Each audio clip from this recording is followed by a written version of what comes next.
माणसातील देव एका गावात एक चर्च होते. एक दिवस नदीला पूर आला. पाणी गावात गुडघ्यापर्यंत आले. चर्चच्या फादरना न्यायला एक जीप आली. माणसे म्हणाली, फादर चला, बहुतेक पाण्याने सगळे वाहून जाईल. फादर म्हणाले, मला माझा येशूच येऊन वाचवेल. जीप निघून गेली.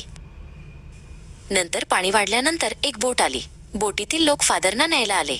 फादरने नकार दिला. पाणी इतके वाढले की फादरना चर्चच्या छप्परावर जावे लागले. मग एक हेलिकॉप्टर वरतून घिरट्या घालू लागले. त्यातून एक दोर आला. हेलिकॉप्टर मधले लोक म्हणाले, फादर आता तरी दोर पकडा आणि जीव वाचवा.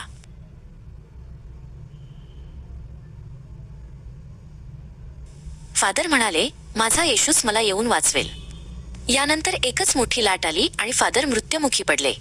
स्वर्गात गेल्यावर त्यांनी येशूला विचारले, मी इतकी प्रार्थना केली पण तू मला वाचवले नाहीस.